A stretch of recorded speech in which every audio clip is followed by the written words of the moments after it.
I don't think Ahmad Gardner himself could have imagined a more successful rookie season than the one he just had. He was charted with only 30 completions allowed for 354 yards and 0 touchdowns. He had 18 passes defensed and added 2 interceptions.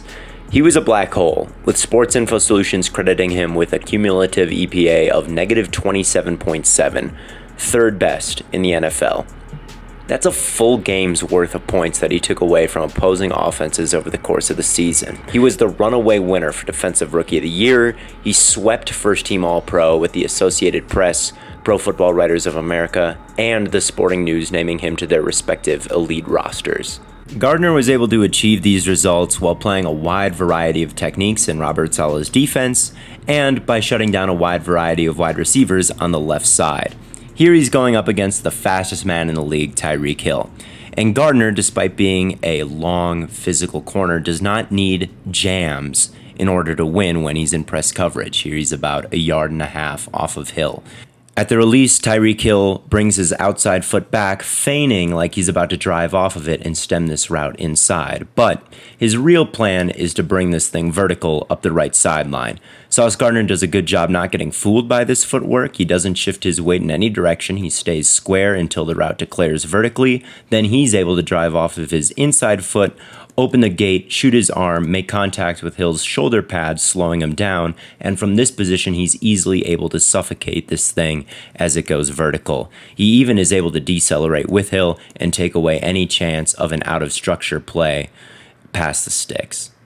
On another rep one-on-one versus Hill, he uses a fake jam to delay Hill's release off the line. He's watching the ball, and once it's snapped, he takes a small hop forward and raises his hands ever so slightly to make Hill think that maybe a two-handed big jam attempt is coming.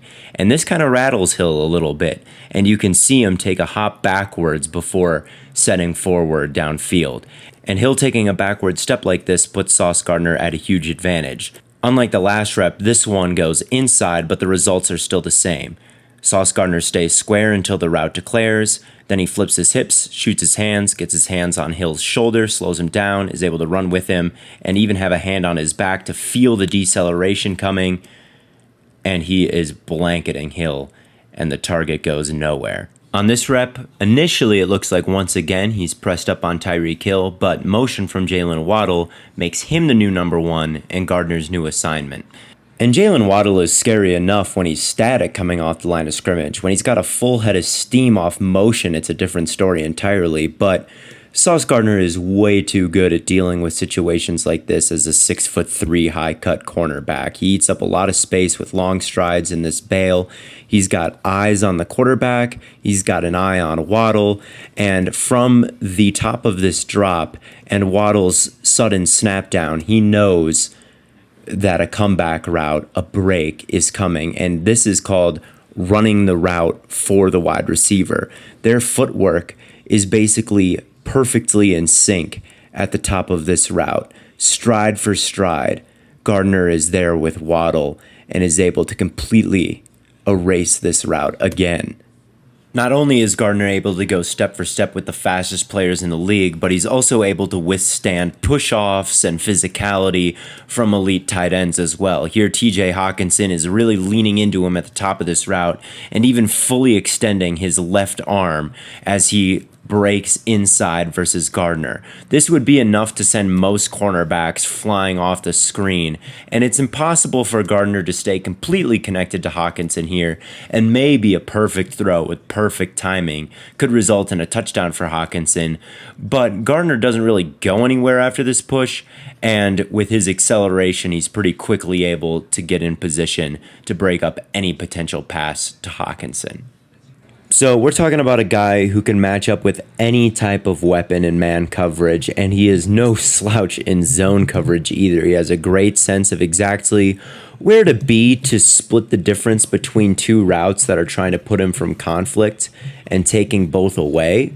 And then he is such an obstacle to throw over because of his height and length that if you try to fit it over him in any way, he probably can jump up and make a play on the ball. The only real criticism I ever see about Sauce Gardner's game is about his physicality. People on Twitter seem to think that he gets away with a bunch of defensive pass interference and that he's a league darling and the refs won't call him for anything, and that's the only reason why he's good. And I agree that he's handsy. He can be a little bit grabby, but you can be that as a corner. Defensive pass interference is when you're inhibiting the route or inhibiting the guy going up to make the catch. And I think that this is a good example of how he kind of skates that line of being grabby, but avoiding inhibiting anybody from running their route. Like here, his arms are definitely around Chase Claypool. You can see it on the back of Claypool's jersey, but Claypool is kind of running this route as he normally would, and you don't really see him get hung up the way you do in a lot of classic blatant defensive pass interference situations. Like, he's not getting held or yanked around here. And then at the catch point, as soon as Claypool raises his arms to make this catch, Gardner lifts his hands and takes them away. So it's not like he's trying to reach for the ball and can't, and it's not like he's trying to get into his break and he's being held. It's just, I think, good physical play from Gardner, really. Here's another play in the low red zone, once again versus Chase Claypool, and Claypool's going to run a little whip route where first he breaks inside and then breaks it back outside. And Sauce Gardner is really handsy here, and you can see at this point right here, you can see that black arm sleeve of Gardner kind of wrapped around the white torso of Chase Claypool, and maybe you could argue like, oh yeah, he's being grabby, he's being handsy, that should be defensive pass interference, but I really don't agree, because when you watch this thing at full speed, like, Claypool has full range of movement here when he breaks inside and when he breaks back outside. There's never a fistful of jersey. There's never really a big arm bar. It's just good physical coverage to me. And if some corners are getting called for this, well, then they shouldn't. It doesn't mean that Sauce Gardner should be getting more penalties than he's actually accruing, I think. Gardner only had 5 penalties last season, which is a pretty acceptable number for a guy playing the amount of snaps that he was playing. And only, I think, if I'm reading this right, 2 of them were accepted. So, like, it's not like he's a penalty-prone guy at all.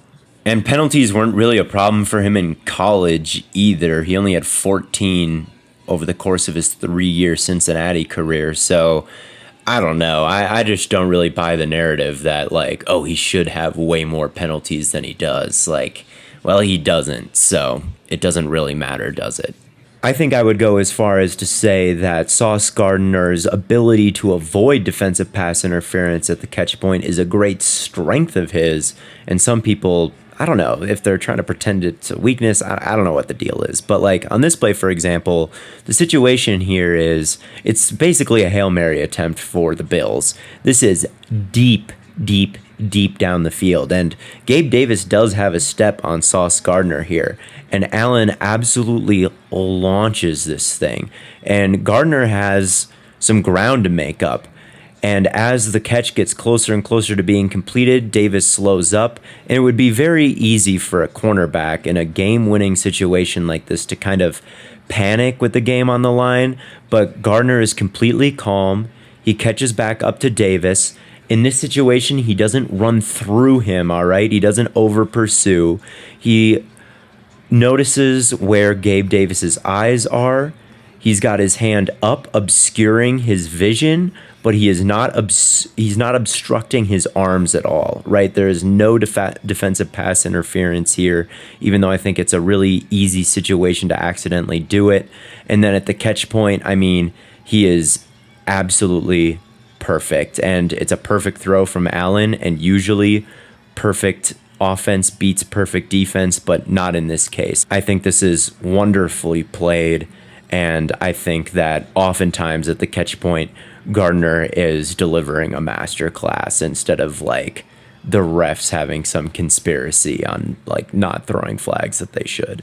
If I were to list some weaknesses with Sauce Gardner, this isn't really a weakness, it's more of a play style thing, but he's not a ball hawk, and I don't think that he's ever going to be like an 8 interception guy for a team because he's not really looking to make plays on the ball. And I think that this is part of the reason why I'm impressed with his technique at the catch point and why I'm impressed with the fact that he doesn't get many defensive pass interferences.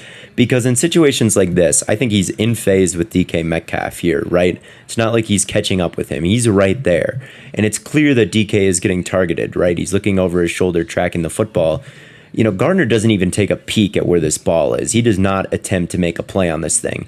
He is more interested in watching DK Metcalf attempt to make the catch and then using those long-ass arms to rake through and jar it loose towards the end. And this is a great throw from Geno Smith, but also great coverage from Sauce Gardner. But, you know, it's a little bit... The way it's placed here, I could see a world where Gardner, if he was like looking or felt comfortable looking, which he probably could because he's got this safety help as well, like maybe he could make a play on this football. Let's see it from the other angle. Like it whizzes right past his helmet.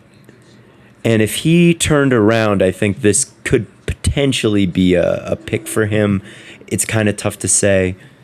Here's another example versus Mark Andrews. Like, he's in a good position here. I think he can get his head around and try to make the play on the ball, but he doesn't want to do it. He's got eyes on Andrews, and when he goes up to make the catch, Gardner raises his hands, gets in between the two arms of Andrews, prepared to rake through and prevent any catch from being made, which he totally does, and it's why I don't necessarily think this is a weakness. I mean, we just cooked Trayvon Diggs for going for the turnover too much and not doing stuff like this and being in phase. Gardner is almost the opposite, where he's always locking people down, but I don't think the production on the ball is going to be there as long as like this is his approach, which is fine. It's just the way that it is. And then Woolen, he's similar to Sauce Gardner in a lot of ways. If you really squint, you can see these big, long outside corners. They both play in a defense that is similar in what they want to do, and they both play a lot of different techniques within those defenses. Here you're going to see Woolen with the one-handed jam right in the frame of this tight end, disrupt him off the line, and then flip his hips and easily carry him down the field. Similar look here against the Jets versus a tight end on the outside, but this time he's not asked to press him. He's going to bail and then flip his hips and carry him up the sideline. He can be patient. He can mirror. This is a great rep against Davante Adams at the bottom of the screen. He's not reacting until Davante really declares what he's going to do. He drives off that outside foot, releases inside, and then Woolen is right there with him, gets hands on him, is able to stay in front of him and be right there with him on the break. And of course, he can play off coverage as well. And when he's in off coverage, there's really no hope of running right by him. And he's probably more dangerous in these scenarios than even an Ahmad Gardner is, because his acceleration is just so special. And Sauce Gardner's is good, but Tariq Woolen's is on a different level. And he can play underneath routes a little bit more effectively, disruptively, if that's a word, than basically anybody else can. Yeah, that recovery, speed, acceleration, burst, whatever you want to call it, maybe those are all different things, but he has all three, is probably the best in the league right now, I'd imagine. I mean, he's going up against Tutu Atwell right here, and he's kind of baiting the quarterback into the throw. He's got eyes on him. He's not really paying attention to Atwell zooming by him, and Atwell's one of the fastest players in the league, but when this gets thrown, I mean, he covers a lot of ground quickly to break this up. If we're talking best individual plays from the 2022 season, this one's got to be up there. It looks like the Seahawks are playing some sort of match cover 3, and the linebackers really take some steps up here to address the play action, all right? So when this ends up being a throw, there's not too much in terms of inside help for Woolen defending this dig route. And Hawkinson has separation here. At this break, I see why Jared Goff threw this. It's just Tariq Woolen has afterburners. He's able to react to this quickly, accelerate in front of Hawkinson, and then really fly on his way to the end zone, making the quarterback miss and scoring a touchdown. Woolen's got all that talent, and it's not like he was inconsistent this season statistically. He was among the very best corners in the league statistically. I made this chart before the regular season ended, so these aren't the exact numbers, and the NFL Next Gen Stats free trial ended, so I can't check to see what they ended up at. But, I mean, Woolen was at an elite target percentage, the lowest of the main characters of the rookie class. He was making plays on the ball at an elite level. His yards per coverage snap was, with Sauce Gardner, the best of a very good rookie class. All right. The amount of times he was forcing tight window throws was slightly above Gardner. When he was in press coverage, he was allowing less separation than Sauce Gardner. And when he was in off coverage, he was also allowing less separation on average than Sauce Gardner, according to the Next Gen Stats. Woolen did this with a pass rush that was ranked 16th in pressure rate when rushing 4, compared to the Jets, who were at 8th. I think that Woolen's rookie season has gotten underrated. I think it's absolutely valid to wonder if he is better than Sauce Gardner. I think that the Defensive Rookie of the Year votes should have been at the very least much closer with Woolen. I mean, he's got to finish above Aiden Hutchinson. He was better than Aiden Hutchinson his rookie year. No doubt about it. And I would say that putting Woolen above Sauce could be valid if the playoff game versus the 49ers didn't happen, because he was atrocious in this one. And I have never, ever seen Sauce Gardner put up a performance anything close to this level of bad. All right. I mean, they were running in-breakers all day. It was the same stuff you saw versus the Lions. Like, the linebackers were biting, and it was up to him, and he just couldn't do it the entire day. And I really couldn't tell you why. I know he was dealing with an ankle injury for this game, but I don't really think the ankle injury was bothering him, at least athletically, because he had one of his best recovery speed plays of the entire season in this game. Like, he starts by bailing out and getting depth, but he's looking at the quarterback, he's looking at the play action, and then he comes up to defend McCaffrey, lets his guy go, but then is able to make up the ground, get his hands up, and break up the pass. And this just makes me think he wasn't seeing things well, because it's very clear that he is the most athletic guy on the football field on this play. He's just, biting on play action that he shouldn't be biting on. I think he was just confused in this game. I don't think he was reading the route stems well. And I know that he's capable of squeezing these in-breakers more than he was doing in this game. Like, even if he's outside leverage in a cover 3 look, there is just way too much separation here. I mean, they've been doing this to him the entire game, and he just couldn't adjust. And if he played a masterclass in this game, I might rank him above Sauce going forward, just because he is that type of freak. And he had more consistency than even like a Trayvon Diggs, while still offering you plenty of big play takeaway ability. So I'm still very high on Tariq Woolen going forward. I just think we could go Sauce Gardner's entire career without ever seeing him be a liability like this. So I need to see an entire season where Woolen is not playing like this, and then we can revisit this conversation. So those are my general thoughts on the situation. To summarize, I would have Sauce above Woolen right now, just because, Sauce didn't have a single bad game last year, really, and he didn't really have a bad game in college either, and he didn't really, I guess I'm guessing here, but he probably didn't have too many bad games in high school, and that's kind of crazy to think about, like the 0 touchdown streak that he's on right now. So I just don't want to put anyone else in this class above him. I don't think anybody has quite surpassed him, but Woolen definitely could. I mean, we're talking about an all-time athlete here. The combine confirms this, and the way he's moving around out there confirms this, and the numbers are already great with Woolen. So I'm hoping he can build on this season, add a little bit more consistency, which I think he can, because he was a 5th round rookie, and now he's working with one of the best defensive backs coaches in the history of the league in Pete Carroll. So I see no reason why his trajectory can't continue to grow and grow and grow, which is a pretty scary thought considering how good he actually is. So we'll see next year. I don't think you're crazy if you prefer Woolen over Sauce. I really don't think that's like an asinine take, like some people would probably say to you if you said that. I would not. be too mean to you if you said that, because I really think Woolen is special, but I'm not ready to put him ahead of Sauce in the class just yet after the season Sauce just had. So that's all I got. Thank you all for watching this film review. I'll be back next week with something else. Subscribe to Stay Hot on YouTube if you haven't. If not on YouTube, listen to the podcast. Subscribe on Spotify or Apple Podcasts or wherever you get them. Twitter, we've got a Twitter account, Instagram, TikTok, we're everywhere. So give us a follow, and I'll see you next week.